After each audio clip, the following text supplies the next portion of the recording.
Now we're starting to get it, girl. Talk about a new law that's been passed here in the state of California. Now get this, okay? Employers cannot ask about applicants' criminal past on an initial job application. The bill's main author says that this is about eliminating barriers to employment and giving people a chance to demonstrate their ability. What do we think about this? It's a slippery slope, man. Slippery slope. It is. Well, you know what? At first, just like at first glance, I agree.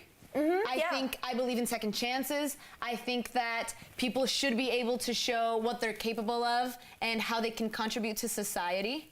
I think it's also a good way to prevent people from committing another crime. Yeah. Because they are working, they are getting their money, they're getting their paychecks, they're providing for their families. Yeah.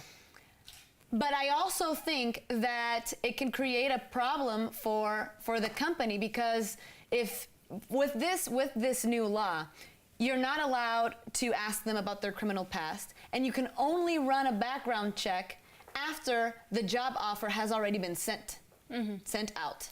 See, that's where I find the problem. I think that realistically it should be run right before, say you have a top, you know, every kind of job, you have a top 2 or 3 candidates. That's when you should be running it. But you're saying that this law states that after the job offer is said, you, ma'am, have received a job offer, you are hired. It is only then that you can run the background check. Because they say that that gives the person a chance to explain face to face their story and their situation. Like, he's already in the company or she's already in the company, and you're like, okay, so I'm looking through your background and I see that this and this happened. Yes, and I'm really sorry about that already. Yeah, this is what happened. It's my 2 cents. It humanizes the issue instead of just coldly looking at it. When they went to court to get either guilty or not guilty, wasn't that their chance? But they already paid themselves. But the thing is that they already paid for what they did. Right. Okay. Okay, I see what you mean. Anna. I'm waiting for you to finish, because you guys have really good points. But I have background in this. I used to be human resource manager back in the day. 2 things. One, background tests cost approximately anywhere from $100 to $200 a person, and that's a cost that a company does not want to incur. So testing 2 people at the same time can cost them upwards of $400 per occasion. When you're not going to hire one of them, why am I going to spend an extra $200? That's 1.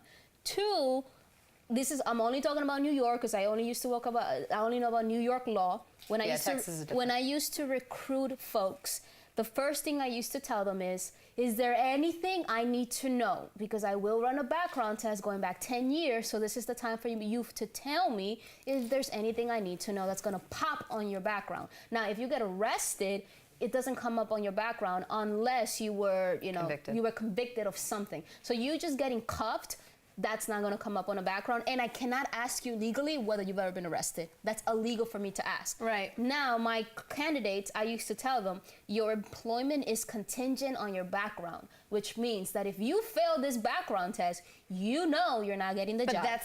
So that's what's changing. That's what's, So that's what you're saying is that once you fail the background test, you've already been hired. Right. So I fire you? You can, but then that's the thing.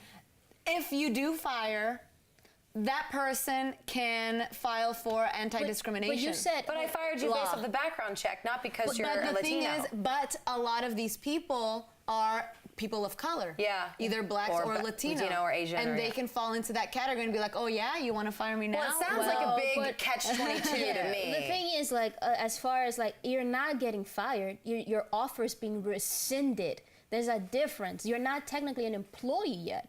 Your offer for employment is being taken away.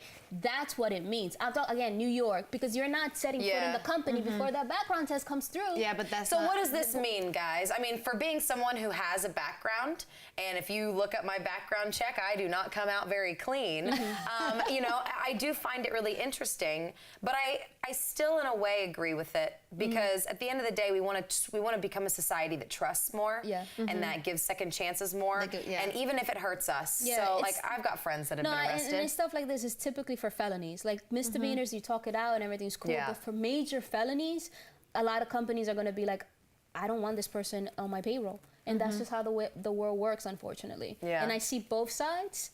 But if you're convicted of a major felony, you should have thought about that before you convicted that crime, unfortunately. Yeah.